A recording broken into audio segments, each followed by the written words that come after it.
Isang high-value individual o HBI na target ng mga otoridad ang naaresto sa bisa ng iginasang bypass operation kamakalawa ng madaling araw sa MLQ Extension C6 Road, Barangay New Lower Bicutan, Taguig City, kung saan nasamsam ang tinatayang mahigit 100 gramo ng hininalang shabu na may halagang 680,000 pesos. Kinilala ni Police Major Cecilio Tomas Jr., hepe ng Southern Police District Drug Enforcement Unit, ang suspect na si alias Tol, 34 anyos at residente ng nasabing barangay. Ang suspect ay kabilang sa listahan ng mga high-value drug personality sa Taguig. Sa ulat ng pulisya, bandang alas 12:55 ng madaling araw ng ikasa ng pinagsanib na pwersa ng District Intelligence Division at mga tauhan ng Substation 9 ng Taguig City Police Station ang bypass operation laban kay Tol. Nasamsam mula sa pag-iingat ng suspect ang dalawang heat-sealed transparent plastic na naglalaman ng pinaniniwalaang shabu na may kabuang timbang na humigit kumulang 100 gramo at tinatayang nagkakalaga ng 680,000 pesos batay sa standard drug price. Na-recover din ang mga perang ginamit sa operasyon bilang mark money, white long envelope at isang mobile phone. Kasong paglabag sa Sections 5 and 11, Article 2 ng RA 9165 o Comprehensive Dangerous Drugs ang kinakaharap ngayon ng suspect na nasa kustudya na ng mga autoridad.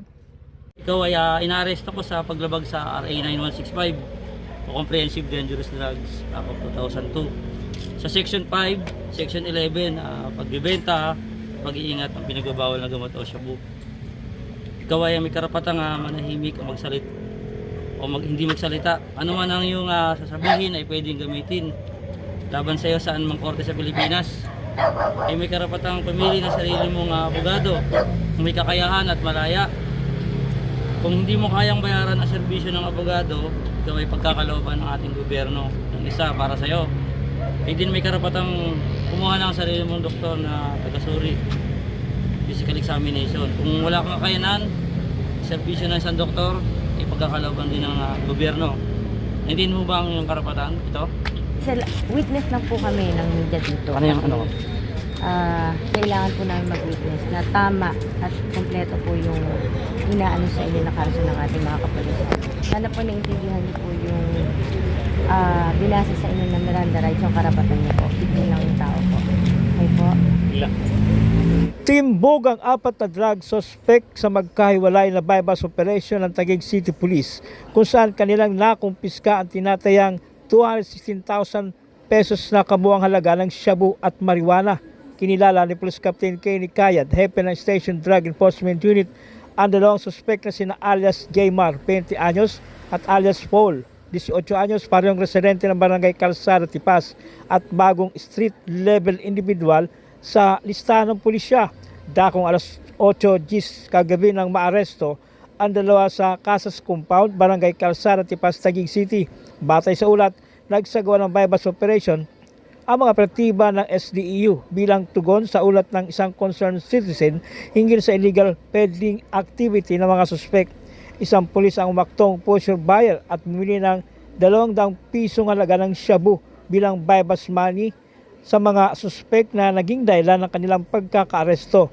Nakuha mula sa kanila ang 10 piraso ng transparent plastic sachet ng pinaghihinalaang shabu na tumimbang ng 19.2 grams at nagkakalaga ito ng 130,560 pesos. 5 piraso ng heat-sealed transparent plastic sachet ng pinaghihinalaang pinatuyong daw ng marijuana o kush na tumimbang ng 8.6 grams at nagkakalaga ito ng 12,040 pesos, isang coin force, color black at bypass money. Kayo ay aming inaresto sa salang paglabag sa Republic Act 9165, Section 5 and 11 sa pagbibinta at pag-iingat ng iligal na droga. Kayo ay may karapatang manahimik o magsawalang kibo. Ano man ninyong sabihin ay pwedeng gamitin pabor o laban sa inyo sa anumang uri ng hukuman. Kayo rin ay may karapatang kumuha ng sarili ninyong tagapagtanggol o abogado na inyong pili. At kung kayo walang kakayanan, ang gobyerno ang magkakalob sa iyo. Kayo rin ay may karapatang kumuha ng sarili ninyong doktor upang sa inyong sumuri. At kung kayo walang kakayanan, ang gobyerno ang magkakalob sa inyo. Naunawaan niyo ba inyong karapatan? Sa kabilang banda, 2 dayo ang naaresto ng mga otoridad na kinilalang sina alias Jasper, 32 anyos, na isang driver, at alias Batang, 42 anyos pa rin residente ng Las Piñas City at bagong street level individual din sa listahan ng pulisya. Ang bypass operation ay isinagawa ng mga operatiba ng Station Drug Enforcement Unit kasama ang mga tauhan ng Substation 7 Taguig City Police bandang alas 11:55 kagabi sa Cagayan de Oro Street, Barangay Maharlika Village, Taguig City. Matapos makatanggap ng impormasyon mula sa isang confidential informant kaugnay sa illegal na aktibidad ng mga suspek, isang pulis ang nagsilbing pusher buyer at bumili ng 100 pisong halaga ng shabu ng isa sa dalawang suspek.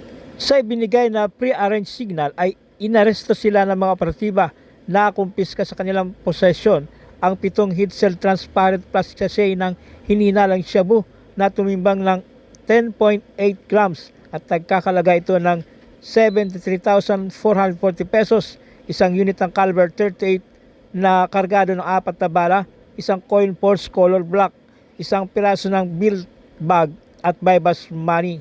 Naharap ang mga suspek sa kasong paglabag sa RA 9165 o Comprehensive Dangerous Drugs habang isa sa kanila ay kakasuhan ng paglabag sa RA 10591 o Comprehensive Firearms and Ammunition Regulation Act. Salang pagbebenta at pag-iingat ng illegal na droga, pag-iingat na ipinagbabawal na ang baril at ang mga bala, ay may karapatang manahimik kung magsawalang tibo. Ano man ang mga sasabihin nyo ay pwedeng gamitin pabor o laban sa inyo. Sa anumang hukuman dito sa Pilipinas, kayo rin na may karapatang kumuha ng sarili ng abogado na pinili. At kung wala naman, pagkakaloobang kayo ng gobyerno, kayo din ay may karapatang kumuha o pumili ng sarili ng doktor na pagsusurian, at kung wala naman, kami ang magdadala sa inyo doon. Naiintindihan nyo ba lahat ng karapatan nyo?